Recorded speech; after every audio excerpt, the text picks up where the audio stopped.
శ్రీమాత్రే నమః. 101వ శ్లోకం. కాళరాత్ర్యాదిశక్త్యౌఘౌ వృతా స్నిగ్ధౌదనప్రియా మహావీరేంద్రవరదా రాకిణ్యంబా స్వరూపిణి. కాళరాత్ర్యాది శక్త్యౌఘ వృత. కాళరాత్ర్యాది అంటే కాళరాత్రి మున్నగు, శక్త్యౌఘ అంటే శక్తులచే వృత ఉన్నది, కాళరాత్రి మున్నగు శక్తులచే ఉన్నట్టిది అని ఈ నామం యొక్క అర్థం.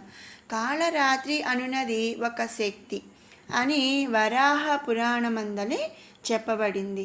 అలాంటి ఒక శక్తి కలిగి ఉన్నట్టిది కాబట్టి ఆ తల్లిని మనం కాళరాత్ర్యాది శక్త్యౌఘౌ వృత అని స్తుతించుకుంటున్నాము. తర్వాత నామం స్నిగ్ధౌధన ప్రియా.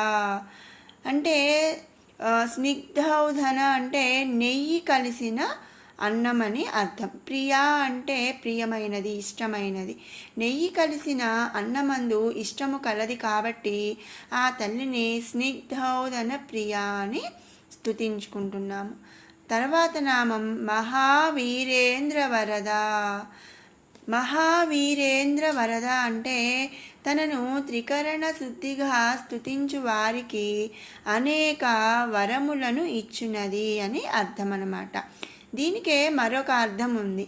ఆత్మ సాక్షాత్కారమును సాధించిన వారికి ఉత్తమ ఫలములను ఇచ్చినది అని కూడా చెప్పుకోవచ్చు. అందుకనే ఆ తల్లిని మహావీరేంద్ర వరద అని మనం స్తుతించుకుంటున్నాము. తర్వాత నామం రాకిణ్యంబా స్వరూపిణి. రాకిణ్యంబ అంటే రాకిణీదేవి, స్వరూపిణి అంటే స్వరూపురాలు. రాకిణీదేవి అనేది ఒక శక్తి అన్నమాట. ఆ రాకిణీదేవి స్వరూపురాలు కాబట్టి ఆ తల్లిని రాకిణ్యంబా స్వరూపిణి అని మనం స్తుతించుకుంటున్నాము. 102వ శ్లోకం. మణిపూరాబ్జనిలయా వదనత్రయ సంయుత వజ్రాదికాయుధోపేత డామర్యాదిభిరావృత. మణిపూరాబ్జనిలయ.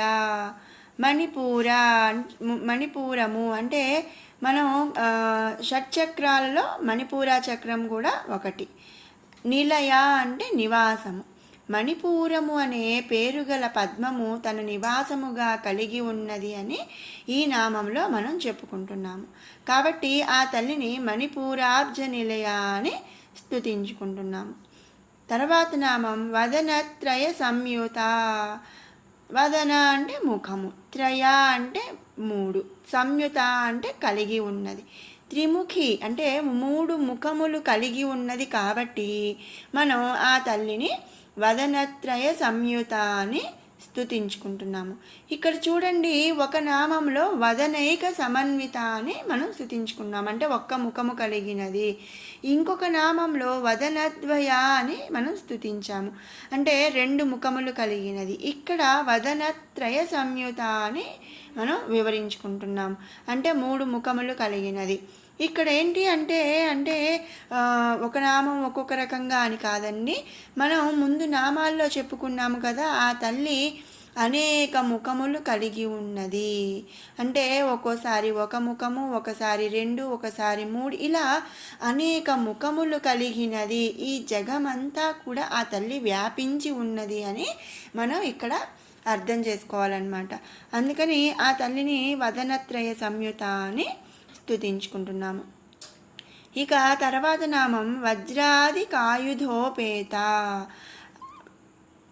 వజ్రాది అంటే వజ్రము, ఆయుధముల, పేత అంటే అధికముగా కలది. వజ్రము ఆయుధముల యందు అధికముగా కలిగినది, అంటే వజ్రాయుధాలు ఎక్కువగా కలిగి ఉన్నది అని ఈ నామం యొక్క అర్థం. అందుకనే ఆ తల్లిని మనం వజ్రాది కాయుధోపేత అని స్తుతించుకుంటున్నాం. తర్వాత నామం డామర్యాది భిరావృత. డామర్య అంటే డామరి అనే శక్తి అన్నమాట. అధిభిరావృత అంటే మున్నగు శక్తులు చుట్టూరా అభిరావృత అంటే వృత అంటే చుట్టూరా కలిగి ఉన్నదన్నమాట. డామరి అనే మున్నగు శక్తులు అంటే చుట్టూరా కలిగి ఉంటుంది కాబట్టి ఆ తల్లిని మనం డామర్యాదిభిరావృత అని స్తుతించుకుంటున్నాం. విన్నారు కదండి 101, 102 శ్లోకాల అర్థాలను. ఇప్పుడు 99 నుంచి 102 శ్లోకాల వరకు కూడా 2 సార్లు పారాయణ చేసుకుందాం.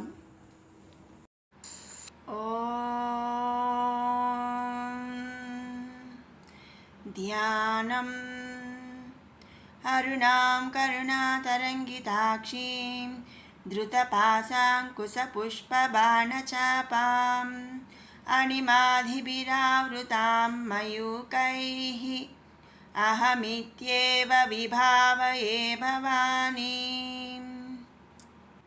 ధ్యాయేత్ పద్మాసనస్థాం వికసితవదనాం పద్మపత్రాయతాక్షీం హేమాభాం పీతవస్త్రాం కరకలితలసద్ధేమపద్మాం వరాంగీం సర్వాలంకారయుక్తాం సకలమభయదాం భక్తనమ్రాం భవానీం శ్రీవిద్యాం శాంతమూర్తిం సకలసురనుతాం సర్వసంపత్ప్రదాత్రీం సకుంకుమవిలేపనామళికచుంబికస్తూరికాం సమందహసితేక్షణాం ససరచాపపాశాంకుశాం అశేషజనమోహినీ మరుణమాల్యభూషోజ్వలాం జపాకుసుమబాసురాం జపవిధౌ స్మరేదంబికాం.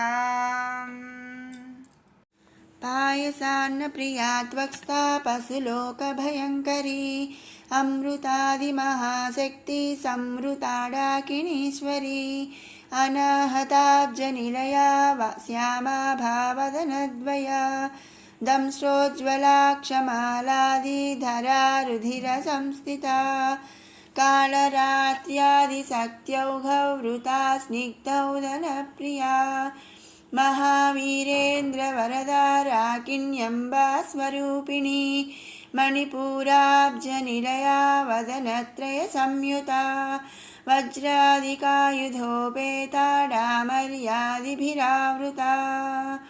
మరొక మారు పారాయణ చేసుకుందాము.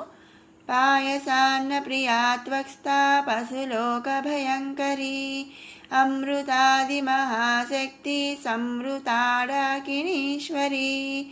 అనాహతాబ్జనిలయా శ్యామా భావదనద్వయా దంశ్రోజ్వలాక్షమాలాదిధరా రుధిర సంస్థితా కాళరాత్ర్యాదిశక్త్యౌఘవృతా స్నిగ్ధౌదనప్రియా మహావీరేంద్రవరదారాకిణ్యంబా స్వరూపిణీ మణిపూరాబ్జనిలయా వదనత్రయ సంయుతా వజ్రాదికాయుధోపేతా డామర్యాదిభిరావృతా. ఓం శ్రీమాత్రే నమః.